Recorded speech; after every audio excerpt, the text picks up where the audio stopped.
Morning, everyone, and thank you so much for joining us. It is my pleasure to welcome Premier Doug Ford to Alberta for an announcement that is in every way as historic as the Calgary Stampede that he's been attending over the last couple of days, and is every bit as exciting. I'd like to acknowledge that both of us have ministers and members of our teams in the room as well, and I'd like to welcome the Honourable Stephen Lecce, who is Ontario's Minister of Energy and Mines, the Honourable Kinga Surma, Ontario's Minister of Infrastructure, and MPP Will Boma, the Parliamentary Assistant to the Premier, Minister of Indigenous Affairs and First Nations Economic Reconciliation, Minister of Intergovernmental Affairs and Minister of Northern Economic Development and Growth to Alberta. He's got a very long title. Thompson. And Minister Thompson as well. All right, and Minister Thompson, who I will let the Premier tell you a little bit more about his portfolios. Oh, gosh. Okay, missed a couple. He's going to go. I'd also like to acknowledge Alberta's Minister of Energy and Minerals, the Honourable Brian Jean. We've got Alberta's Minister of Jobs, Economy, Trade and Immigration, the Honourable Joseph Scow, Alberta's Minister of Transportation and Economic Corridors, the Honourable Devin Dreeshen, and Alberta's Minister of Infrastructure, the Honourable Martin Long are here as well. Did I miss any of my people? All right, I think we've got a few more that are outside as well. We're also joined by guests from energy companies that have strong ties in both Alberta and Ontario. And today marks an important step forward in uniting our country as Alberta joins forces with Ontario to pursue our shared goals of economic growth, opportunity and prosperity. We're signing 2 memorandums of understanding that will see us advance pipelines and pathways to boost exports of homegrown energy and critical minerals to markets across Canada and across the world, and work collaboratively to support both Ontario's automotive industry as well as Alberta's liquor manufacturing industry, industries that contribute substantially to our provincial economies. The first of these agreements formalizes our commitment to working together to maximize the economic value of Canada's energy resources and enhance Canada's energy security and global competitiveness. We're uniting with Ontario to amplify our voices and double down on our efforts to carve a path forward together for Alberta, for Ontario, and for Canada. Through this agreement, we'll work together to explore ways to improve networks and corridors that better connect our energy and critical minerals to markets here at home, as well as international markets around the globe.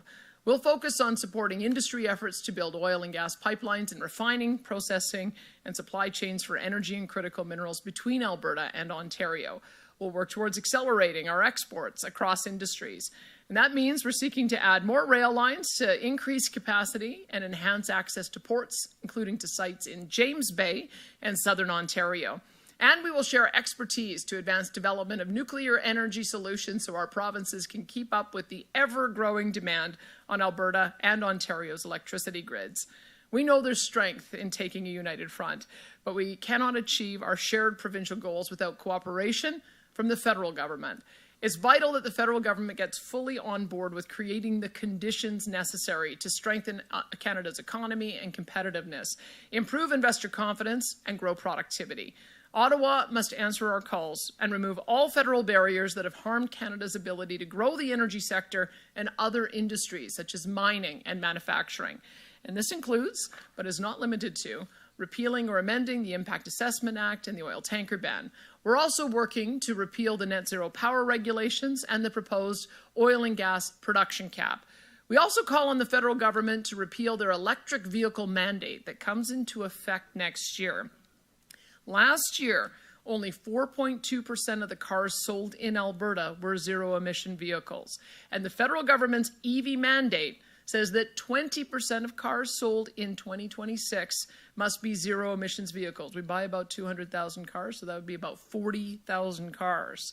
So we would have to buy nearly every single zero-emission vehicle manufactured in Ontario last year to hit the 20% target, and we're just one province. So removing federal barriers will allow Alberta and Ontario to attract investment and project partners we need to get shovels in the ground, grow industries, and create jobs. I'm excited to continue collaborating with Ontario so we can reach our shared goals, including to advance pipelines and responsible energy development. I am also pleased to partner with Premier Ford to support the growth of 2 other major industries of significance to Alberta and Ontario. The second Memorandum of Understanding outlines Alberta's commitment to explore ways to prioritize the purchase of made-in-Canada vehicles for our government fleets in a show of support for Ontario's automotive industry. And it sets the stage for Ontario's government to work with Alberta to explore ways to find additional opportunities to improve the interprovincial trade of liquor products to create even more opportunity for our producers.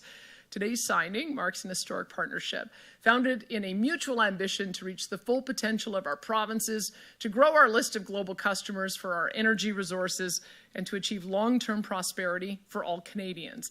I'll now turn it over to Premier Ford to speak more about today's MOUs.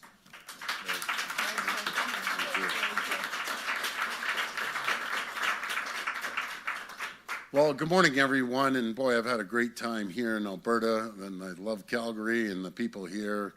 There's an amazing group of folks that live here. It's my pleasure to be here with so many members of our government. I know you run through them. I'm going to run through them one more time. Minister Lecce, Minister Surma, Minister Thompson, Minister Oosterhoff, and PA Will Boma. I want to start by thanking my friend Danielle Premier Smith. Thank you for hosting us with this great city of Calgary. And man, you know, I got to tell my friends in Ontario, you want to come to a happening place, come to Alberta, come to the Stampede. You're going to have a great time in this beautiful province of Alberta. It's absolutely stunning here. Nothing showcases the wild rose spirit like the Calgary Stampede. The people of Alberta have been such gracious hosts. Thank you for your hospitality. Friends, I'm here with Premier Smith today because it's never been more important for Canadians to stand united from coast to coast to coast. President Trump's tariffs and the economic uncertainty they've created, they're hurting workers and businesses in every part of our great country. Steelmakers and aluminum workers in Ontario and Quebec, fishermen and women in British Columbia and Atlantic Canada, farmers across the prairies, including right here in Alberta, miners across Canada's beautiful north. No region has been spared. In the face of uncertainty, Canadians are coming together to stand up for our country and build a stronger, more united Canada. That's why just a few weeks ago, Premier Smith and I were in Saskatoon to sign a historic agreement to unlock free trade between Alberta and Ontario. Over the last few months, Ontario has signed agreements with a total of 6 provinces to support free trade across Canada. We're doing this because we need to unlock the full potential of our economy. We need to tear down the barriers and red tape that have held us back for far, far too long. We need to make Canada more competitive, more resilient, and more self-reliant. We need to build the future for Canada where we can proudly stand tall, strong, united, and independent, so we can stand up to President Trump's tariffs and anything else that comes our way.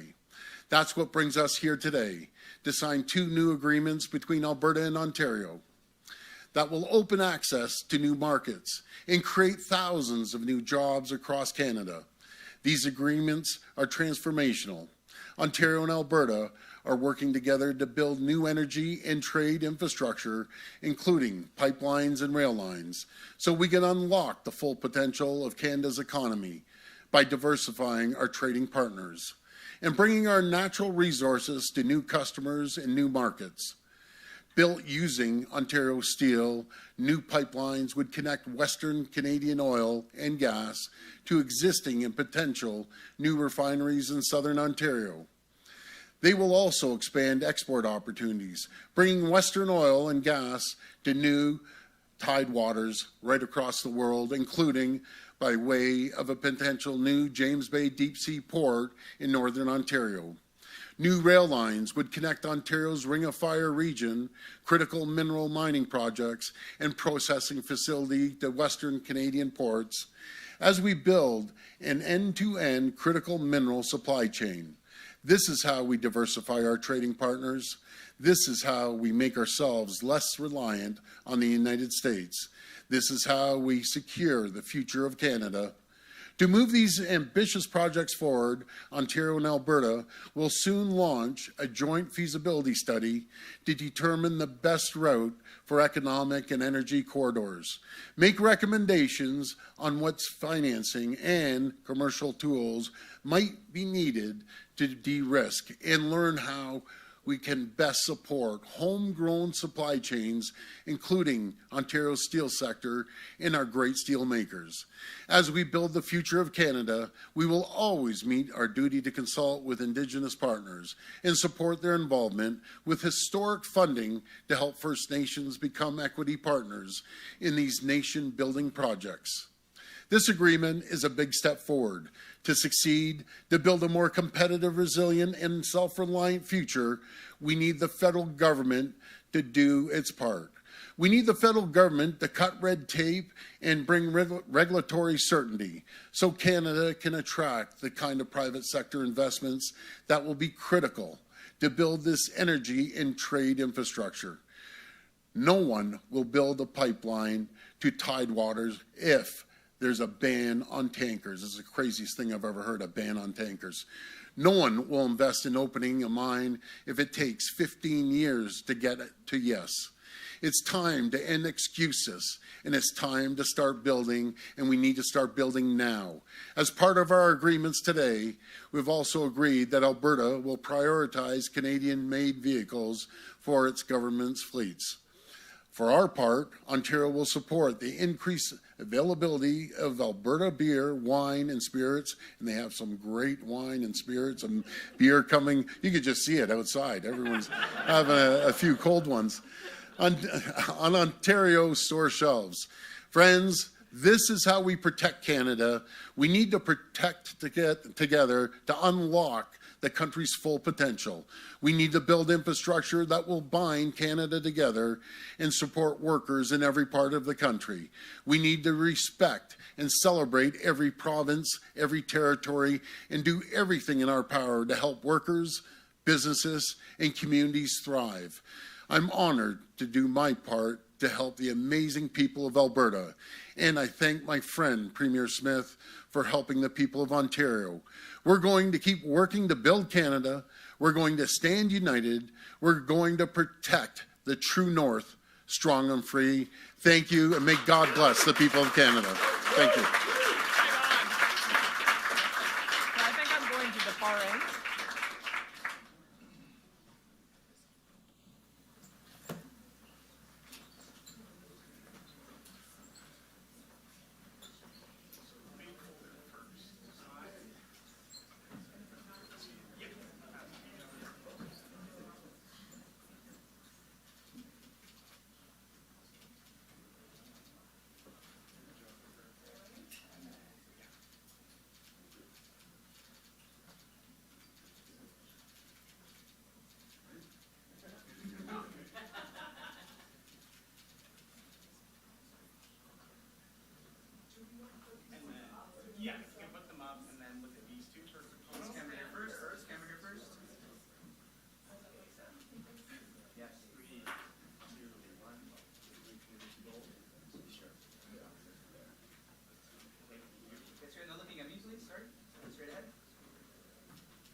see a lot of Ford Nation people here, so I'm taking this copy off. Hold on. You're taking my belt off. How do you get this off? Okay, there you go. I'll put the Alberta one on. That's a good. Good job.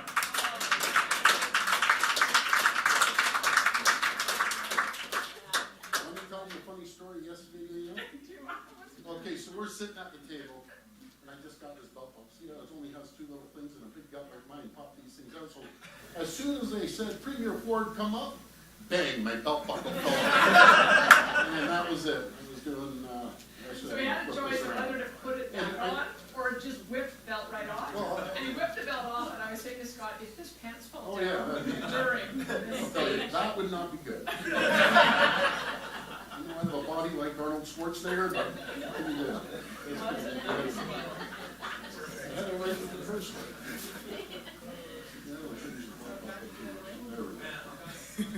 There we go. That's it. That's crazy group. That's beautiful.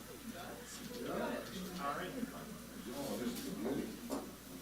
And once you get that on, feel free to come back to the podium. So we'll start the media Q&A here in a minute. We are on a tight schedule, so if we keep the questions short, we'll try to have the premiers keep their answers short as well, so we can take as many questions as possible. We'll start off with questions here in the room first. One question, one pull-up. State your name and outlet for the record. And we'll start off with our first at the mic. I'll just wait for him to get his belt sorted out.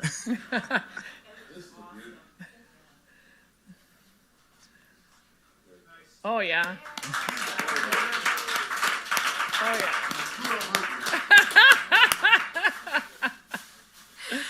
All right. Yeah. We're good. Go ahead. Emma Graney with the Globe and Mail. On the pipelines front, I'm curious what your actual plan is. There's not necessarily a whole lot of love for oil pipelines necessarily heading east. So what can we expect in terms of concrete, where it might start, where it might go? Well, first of all, I'd say we have done lots of polling on the attitude towards pipelines. And in every single province, it's a majority, and in some cases well above 70%. And I don't think Ontario is any different. Ontario, I think, knows that with Line 5 right now, it goes through Michigan to feed Sarnia, and that is puts them in a precarious position.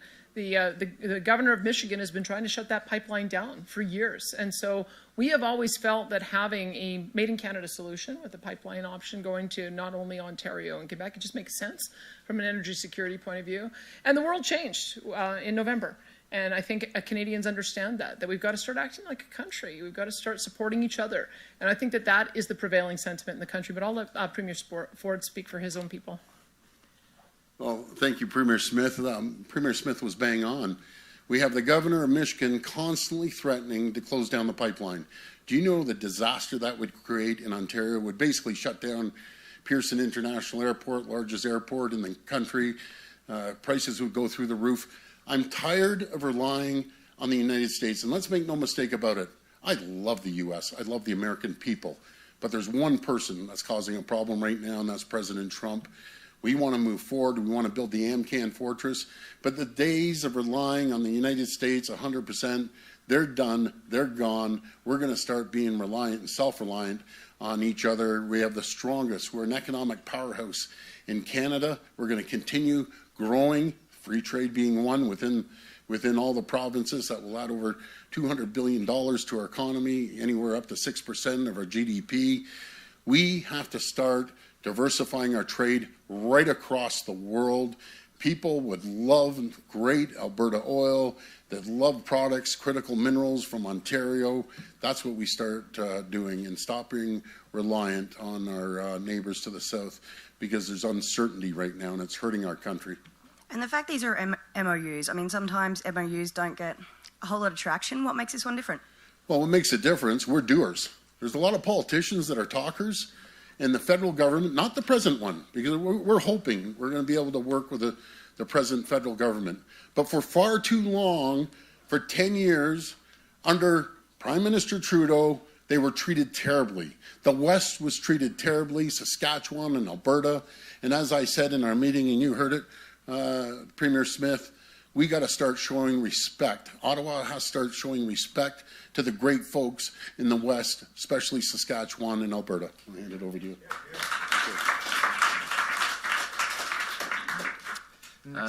Scott Strasser, Post Media. Question for Premier Smith.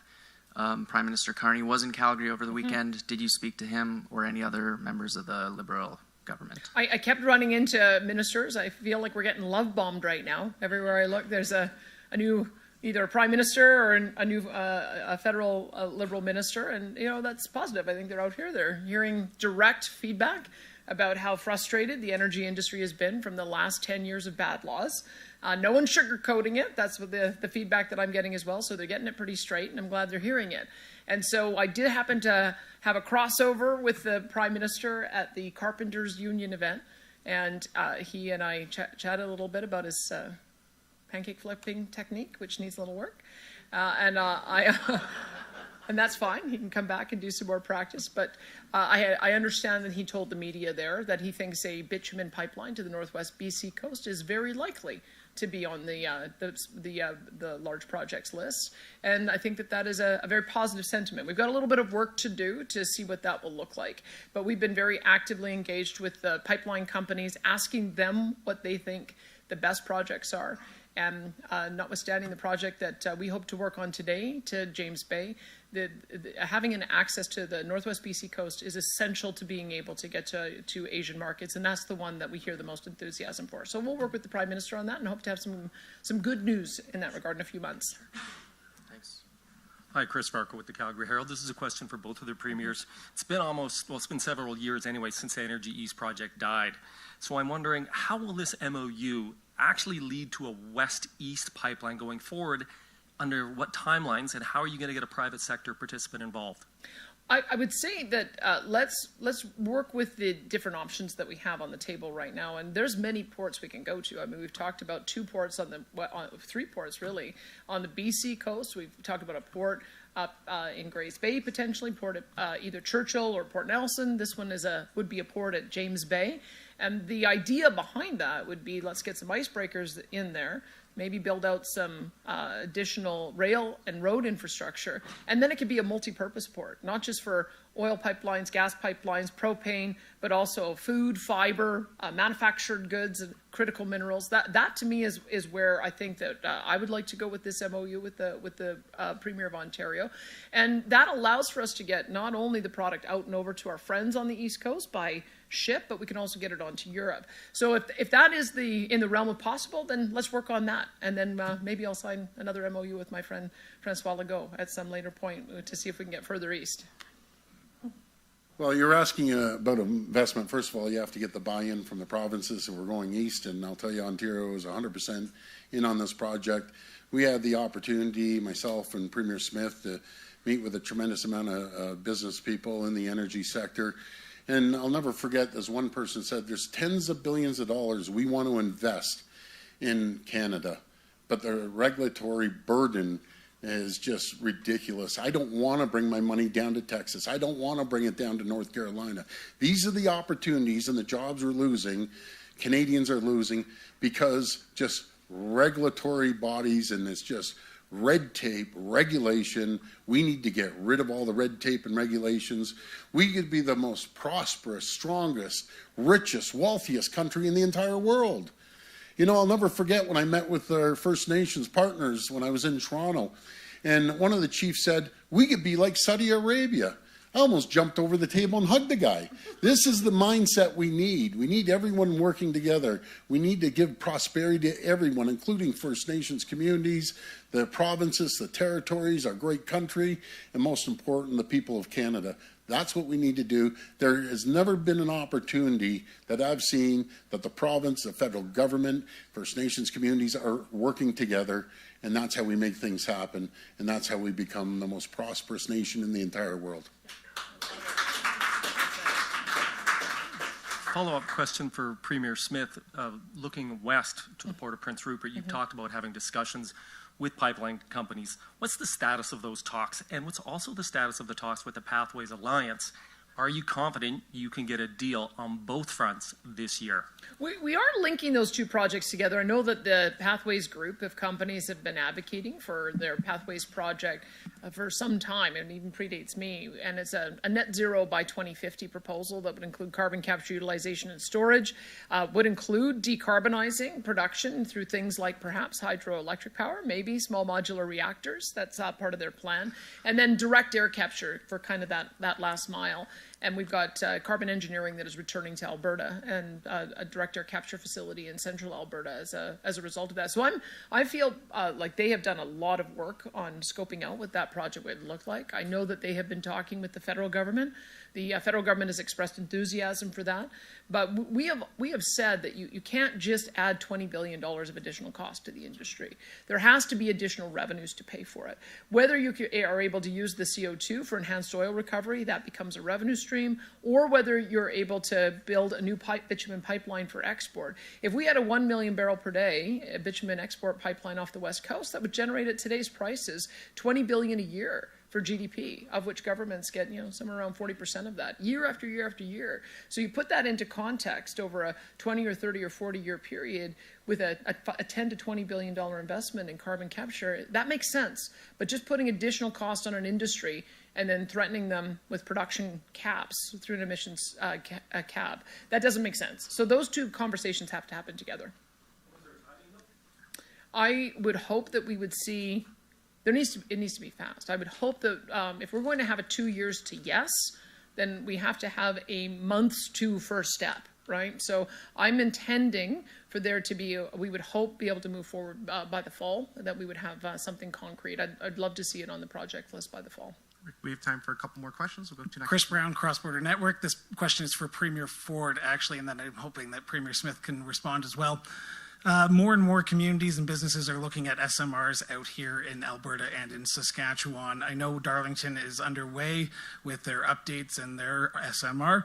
How important is it for businesses and communities out in Alberta and Saskatchewan to look at can-do reactors rather than the alternatives right now as we sign this MOU around energy and resources? Well, I'll just address the SMRs. We're leading the G7 in small modular reactors. Minister Lecce's done an incredible job. He's been flying all over the world. He already has some orders. And I want to include everyone right across our country, because that's the way of the future: clean, green, reliable, cost-effective energy. And every person I talk to in the U.S., the great governors, the senators, the congressmen and women, first thing they want to talk about is their energy. Because as you see, these data centers popping up all over the place, they only employ about 10 people, the actual physical building, but what it does, it attracts tech companies like the Amazons and the Googles, and that's where the jobs are created, because they just suck an endless amount of energy, these data centers. So that's the way of the future. We're leading the world, and we're going to make sure we share that technology right across the country. And I would say that the small modular reactors probably make the most sense at rural, remote sites that also have a very heavy energy use. Like our oil sands projects are perfect for it, if you can get both power and steam, power and heat. But I would also say that when we were first starting to talk about a can-do reactor, we thought that with the project being proposed, in Peace Country area, they're talking about 4,000 megawatts. We initially thought, wow, that would swamp our power grid. And now with all the demands for AI data centers, we're thinking, that's maybe exactly what we need. So our parliamentary secretary for affordability and electricity, Chantal de Jong, she's going to be doing a nuclear consultation beginning, I understand, in September, October. So we want to talk to Albertans, because it's new for us. It's not new for Ontario. Ontario gets 60% of their power, I understand, on their grid from nuclear energy. New Brunswick has nuclear power, and is that the only one? New Brunswick and you, and maybe Saskatchewan as well, is a little bit further ahead than us on that. But we have fantastic technology that was pioneered in Ontario. So I would say that the world that we're moving towards with energy is all of the above. And so we'd be looking at yes, both small modular nuclear when they become available, but the can-do reactors as well is one that's under active discussion in the Peace region. So you specifically mentioned the Northern Lights plant that might be going operational, but might be going through. There's consultations that the community is doing alongside businesses. Are you in support of nuclear then? Yes, I have been for some time. We signed an MOU, and that predated me. We signed an MOU with Saskatchewan, Ontario, and New Brunswick to collaborate on nuclear, and we've recommitted to that. So yes. And we have time for one last question. We'll take that in the room here. Good morning, Premier Smith, Premier Ford. My name is Jen Hodson from the Western Standard. I'm directing my question at you, Premier Smith, but maybe you both can weigh in. So Prime Minister Mark Carney has said that he's amicable to the one pipeline in BC. So is that enough? I would say that it depends very much on where you think the world is going. There are a number of forecasting companies that don't do forecasting, they do backcasting, meaning they say, where do we want to be ideologically by 2050, and what would we have to do today to reduce production to get there? I would prefer to deal in the world of reality. And in the world of reality, we have 5 billion people on the planet who want the same standard of living as the industrialized countries. They are going to need energy from all sources to be able to get there. And so if you look at OECD, which does forecasting, they think by 2050 the world is going to need about 120 million barrels a day, up from about 104 today. So if it's a growing market, I think the world would benefit from having more supply from a reliable, friendly, safe neighbor like Canada, especially with the heavy oil product that we provide, because it gives a lot of options in developing asphalt, building materials, lubricants, petrochemicals, and so on. There's a lot of versatility in the product. So we are very much of the view that if we're going to see a growing share, Canada should have a growing share, and Alberta should have a growing share. So if we'd had the Energy East, if we'd had Keystone XL, if we had Northern Gateway, we would be producing 2.5 million barrels a day, more than we are today. That would have been generating somewhere in the order of, $60 billion a year in revenue for the country. And that would have, and as again, 40% of that revenue going to various governments. That would go a long way towards allowing us the dollars that we need to meet our NATO international target for spending, or any of the social programs that we value. And I think that this is maybe the new understanding that we need to have. If you want to provide the supports for your people, you have to generate the revenue so that you have the money there. The model we've been using for the last 10 years has been borrow, borrow, borrow, print money, and see inflation. It doesn't work. How about we try a different approach? Let's make sure that every single part of our economy is ticking on all cylinders. Let's make sure that all of our wealth creators and job creators have the ability to do that. And then governments can talk about what their priorities are for the revenue that gets generated as a result. That's the world I think we're moving to. So I'm of the view that there's probably room for more than one pipeline, probably several. Well, thank you for that, Premier Smith. I've been promoting building pipelines west, east, north, and south.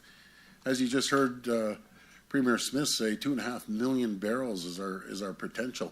And that's just in Alberta. That's not talking about our great neighbor, Saskatchewan, and up in Newfoundland, Labrador, and a few other places. That's what we need to do. We need to be an economic powerhouse, an energy powerhouse around the world. And we need the $60 billion, as Premier Smith said, to build our infrastructure, healthcare. And rather than just, as you were saying, Premier Smith, rather than just continuously print money, that hasn't worked. We need to unleash the opportunities, no matter if it's the great oil here in Alberta or the critical minerals or the energy that we have in Ontario. That's what we need to do. The door is open. We need to go through that door and tell the world Canada is open for business. Thank you. That's awesome. Thank you. Thank you so much. Thank you. Thank you. And just to follow up on that, so do you believe that Prime Minister Carney is actually going to play ball, or is he just talking the talk? Well, there'll be a moment where the rubber hits the road. Like, you can only talk the talk for so long before you start putting some real action around it. That's why I've been saying I'd like to see by the fall. That's my target, is to try to get our projects on the project list by the fall. I don't know if you're... Well, let's give Prime Minister Carney opportunity, and there's going to be a time that we're fully in or we aren't. And I'll tell you one thing, Prime Minister Carney is no Justin Trudeau. He's a business mind.